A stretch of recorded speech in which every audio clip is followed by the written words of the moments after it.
Hey guys, what's up? Welcome back. Today we're here talking about my current camera setup. So what's my recent go-to camera and lens combination for all the photo shoots that I do, but also what's my setup for the videos I film here on YouTube, because it's a little different than what I use for my portrait photography. We're gonna reveal it all today. We're also gonna cover some lenses that I have my eye on that I haven't yet purchased or tried out. So if you're curious what I use to take photos like this or like this, definitely stick around. First, we're gonna talk about what I use for my photography. So I am actually an official partner with Nikon. I'm a Nikon creator. And with that sort of title and the relationship I have with Nikon, it means that I have the ability to sort of rent a lot of gear from them and try out a lot of different products as well. So I have really tried like a ton of gear. And so I'm excited to kind of talk about what I have arrived at for the photos I take day to day and why that is, like why I chose that setup. I've definitely done like what's in my camera bag videos and talked about the gear that I use before, but I feel like obviously with Nikon too, they're just always releasing new gear, which is super exciting, and which for me means that I'm usually upgrading my gear a lot and trying out different products and finding new favorites. Also, really quick side note before we get into it, I'm actually doing a workshop in partnership with Nikon here in New York City. So if you live here and you see this before it happens on March 21st, be sure to head down to the link in the description. It's actually completely free to come along. There are only about 30 or 40 spots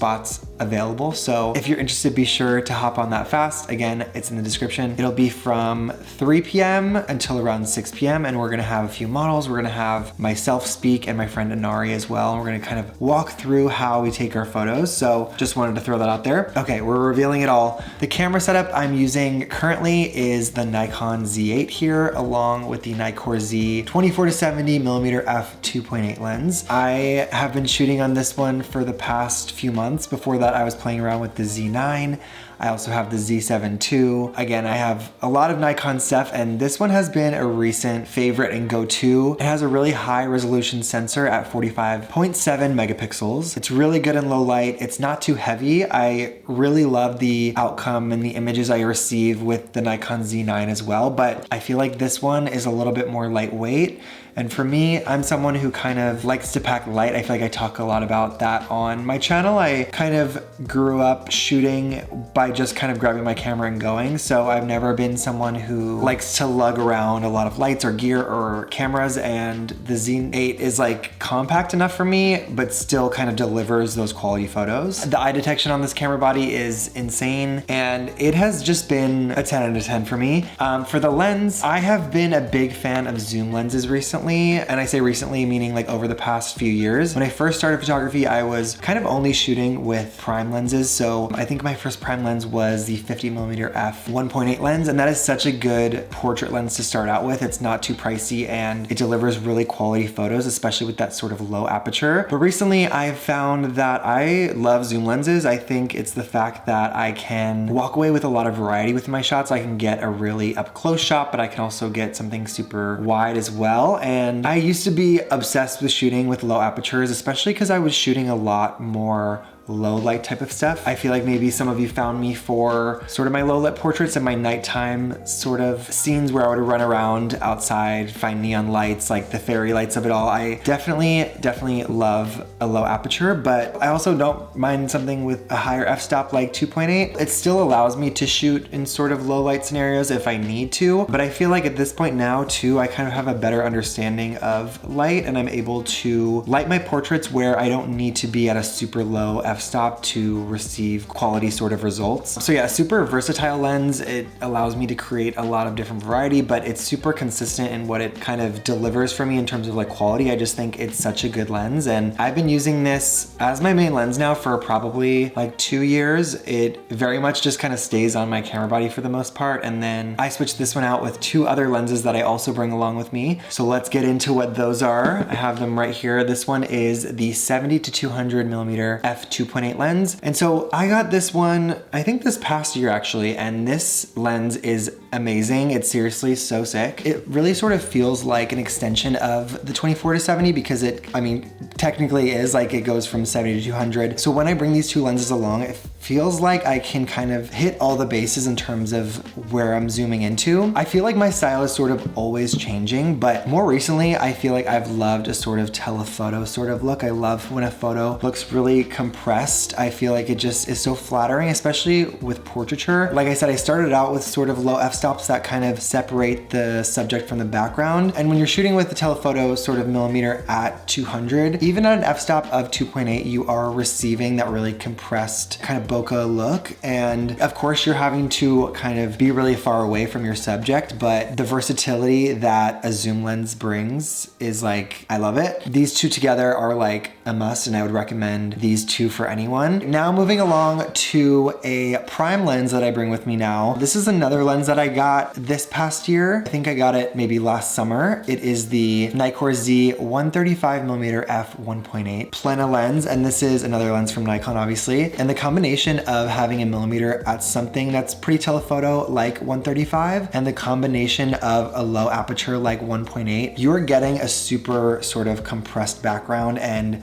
again, that really flattering look onto a model or a subject. This lens just delivers like such a dreamy sort of look, and I have been absolutely loving it, especially for outdoor portraits. I think, you know, when I'm shooting in the studio, I don't necessarily need something super compressed, especially if it's just like a sort of plain background. I don't need that separation, but when you bring this lens outside and you're shooting a model or a subject, again, with the elements of being outside in the environment you are, it nails it every time. So I again have been using this a ton, and I feel like these three lenses in collaboration with each other just work really well. It depends what I'm shooting, but for the most part, again, I shoot portraits, and these three have been in my rotation now in my camera bag. I can kind of bring these three with me on a shoot and be super confident that I'm gonna walk away with really quality photos, and also kind of maneuver from one to the other depending on what look I'm going for. I feel like especially with my creative sort of test shoots, when I'm just hanging out with a model and shooting for fun, I have yet to feel like I need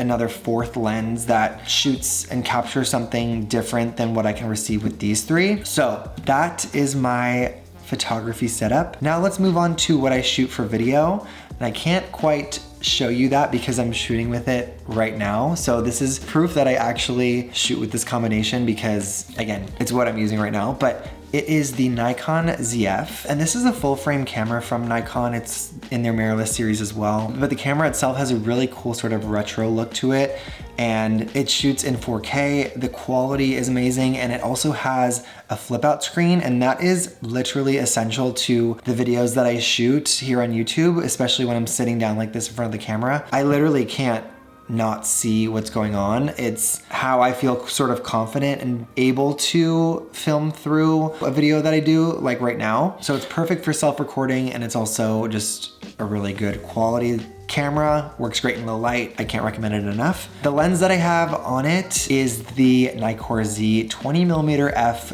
1.8 lens. So definitely a wider lens, but I have found that when shooting video, I really do like a sort of low aperture. It doesn't need to be anything crazy, but I'm definitely more confident within my photography ability, so I can kind of shoot in a low light scenario and feel confident that even within the edit that I can sort of reduce the grain and make a not so good or well lit photo still look pretty good, especially because I love to edit. I went to school for computer art, so I kind of have the knowledge within stills to kind of boost up the quality of an image, but for video, not so much. Like I definitely have some knowledge of video. I post a lot here on YouTube, but it's definitely a little bit harder for me. So the ability to have a low aperture lens is sort of necessary with sort of avoiding grain within my videos. Also, I live here in New York, and I find myself shooting a lot in tight spaces. So a millimeter of 20, I can shoot something in a super small space and be able to kind of see everything. Right now, you're very close to me, but you're still seeing a lot of the frame. All right, now let's get into two different lenses that I have my eye on, because you can have an amazing camera body, but if you don't have a good lens to go along with it, you may not receive the images that you were hoping for. And again, I love my whole setup, but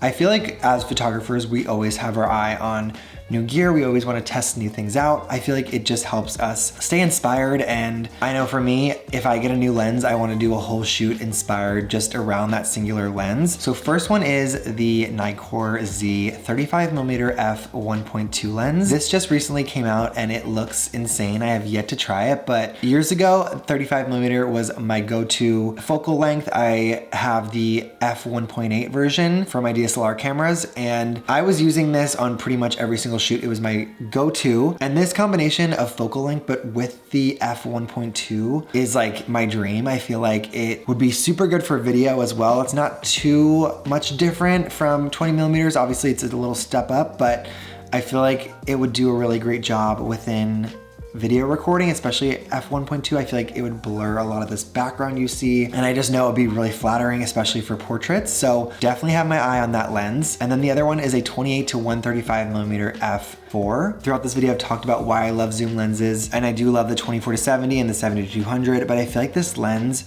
would kind of be a nice in between. Obviously it doesn't have the aperture of 2.8, but being able to zoom from 28mm, something super wide, similar to what you're seeing here, to all the way to 135, similar to 200, obviously not exactly, but something super, super close up, I think would be super fun for me. So definitely have my eye on those two lenses. I almost forgot, along with the cameras and the lenses that I use, I also use a lot of lens filters. I love these for being able to take my photo to the sort of next level and add effects to my photos in real time. I use a ton. I love different ones like star filters, so those create little starbursts onto really direct light sources. I also love Cinesoft filters that give a really nice but subtle glow. Again, stuff you could do within your edit, but doing it in person and seeing it in real time is unbeatable for me. But yeah, I hope you guys got some insight onto the setup that I use and why I use it. And I think it kind of always helps, at least for me, to know other photographers' setups and why they do the things they do and why they chose that setup, because it helps me kind of perfect how my photos look. If I see someone really loving a lens that I might not use and their reasons why they like it, it might sway me into trying something new. And I'm always down, especially within photography, to try new stuff, and I think that's kind of what it's all about. So, but yeah, if you made it to this point, definitely comment down below what your current go-to setup is, because I am super interested to know what you guys are shooting with. And again, sign up for my workshop if you haven't already, and if there's still some spots. And with all of that, I will see you guys soon. Bye.